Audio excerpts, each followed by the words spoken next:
right, crew. Guess what? We are on chapter 21, the bronze bow. We're going to just jump right in. It was good of you to come, Daniel. But do you think Jesus does not know all this?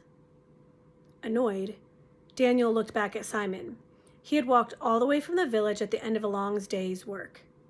Twice, a slanting rush of rain had drenched him to the skin, and the night air, heavy with fog, had only chilled him and not dried the clothing that clung to his body. He had fought his way through the tattered crowd in the garden, and now that he had reached the door, they refused to let him approach Jesus. The teacher, they explained, was conferring with important men who had come all the way from Jerusalem to question him. Now Simon brushed off Joel's urgent warning with no more than a shrug. Forgive me, Daniel, Simon said now, seeing that he had offended his young friend. We are worried too. These priests from Judea, they haven't given him a moment's peace for 3 days. They pretend to be so respectful, and they're only trying to trap him into saying something they can prove is blasphemy. It keeps us all on edge. Why does he stay here if he knows he is in danger? Why doesn't he hide till he's strong enough? The people need him. Come another time, Daniel. I cannot talk tonight. With the door shut against him, Daniel stood in the crowded garden. He wanted desperately to see Jesus. He knew now that the warning had been only an excuse. If he could have one word, one sign from Jesus, he might find the strength to go on working. For a long time he waited, lost in his own misery. Finally, Andrew came to the door of the house and looked out. No use to wait, he called to the wretched crowd. The master is very weary. He can see no one else tonight. A wailing filled the garden. Then gradually the sick and lame, convinced that the man had meant what he said, began to hobble back toward the road. A few simply settled themselves on the damp ground, having no other place to spend the night. Presently, the door opened again, and Simon and Andrew and Jesus came out into the garden. They moved slowly, and Jesus spoke kindly to those who obstructed the way, touching them sometimes with a pitying hand. Firmly, the 2 disciples pushed away from their master to the outside staircase that led to the upper room. They stood watching till Jesus, carrying a small night light, ascended the stairs, went into the shelter, and closed the door behind him. It was dark in the garden. When the disciples had gone back into the house, Daniel moved forward and stood at the foot of the staircase. He could not bear to go away. He was sure he had not made any sound, but over his head the door opened. Who is there? Jesus spoke. He raised the lamp. Daniel did not dare to speak, but almost without thought he moved into the small circle cast by the lamp and raised his head till the light fell upon his face. Come up, my friend, said Jesus softly. The upper chamber was completely bare and clean. On the floor was unrolled the thin mattress on which Jesus was to sleep. Sit down, said Jesus, and he himself sat opposite Daniel on the floor of rolled earth. Why are you troubled? He asked. I came to warn you. Daniel hurried into his errand. Joel says you are in danger. He says they have turned against you in the synagogue. He's afraid they will try to kill you. Thank you, said Jesus gravely. It is kind of you and Joel. Now tell me, why are you troubled? Shamed, aware that he should not disturb the master's rest, Daniel sat struggling with his conscience. Then his misery spilled over. Because I don't know where to turn. Everything has failed, everything I hoped and lived for. What did you live for? Just one thing. Freedom for my people and vengeance for my father's death. 2 things, said Jesus. Not one. They are the same.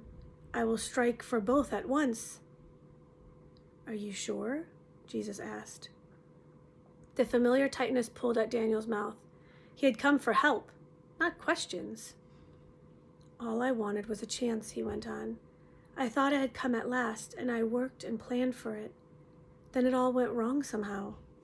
All I have is another debt to pay. Samson. Jesus was silent for a moment. This Samson, he asked, he was your friend? The question surprised Daniel. He had thought of Samson as a burden, as a symbol of his own weakness. He had never thought of Samson as a friend, but now he saw that it was true. He died for me. He didn't understand about Israel or the kingdom. He just died without any idea what he was fighting about.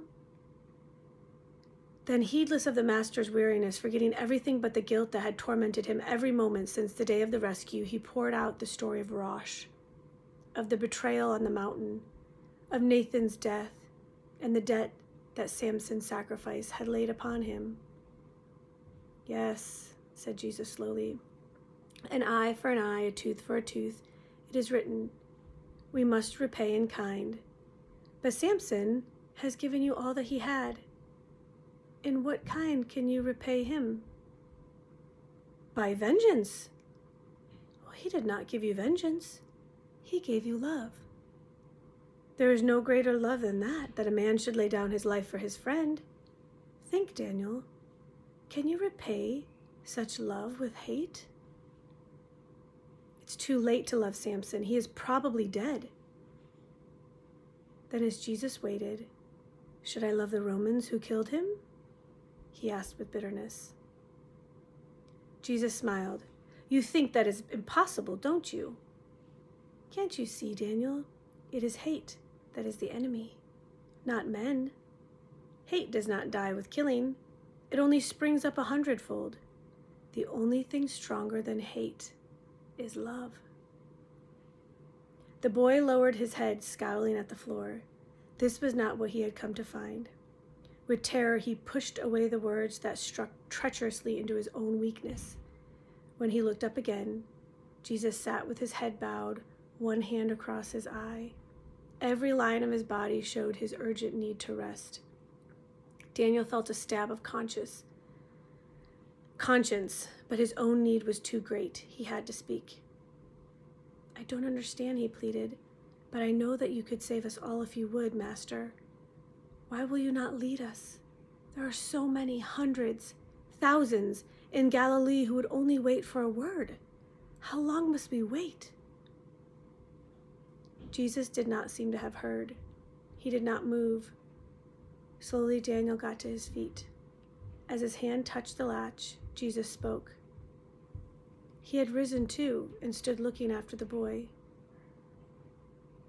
Daniel, he said, I would have you follow me. Master! A great burst of hope almost swept him to his knees. I will fight for you to the end. Jesus smiled at him gently. My loyal friend, he said, I would ask something much harder than that. Would you love me? Would you love for me to the end? Baffled, Daniel felt the hope slipping away. I don't understand, he said again. You tell people about the kingdom. Are we not to fight for it? The kingdom is only bought at a great price, Jesus said. There was one who came just yesterday and wanted to follow me. He was very rich, and when I asked him to give up his wealth, he went away. I will give you everything I have. Something almost like a twinkle of humor lighted for an instant in the sadness of Jesus' eyes. Riches are not keeping you from the kingdom, he said. You must give up your hate. Daniel felt himself trembling. He was torn in two. Before the appeal in the man's eyes, he felt the whole fabric of his life about to give way, and the very ground beneath his feet like shifting sand. He summoned all his strength to battle for the thing that was most precious to him. I made a vow before God, he defied Jesus. Is not a vow sacred? Jesus looked at him steadily, with a look he knew he would never forget, full of sadness and regret and a deep loneliness beyond any reach. Yes, he said. "It is sacred." "What did you vow, Daniel?" "To fight." Daniel stopped, remembering the night in the passage, seeing Joel's face, trying to remember the exact words they had spoken. Thesea's voice came back to him. "To live and to die for God's victory." A smile suddenly transformed Jesus' face, the whole smile radiant, full of youth and strength. He put his hand on Daniel's shoulder. "That is not a vow of hate," he said. "Go in peace, my son. You are not far from the kingdom." That concludes chapter 21 of the Bronze Bow.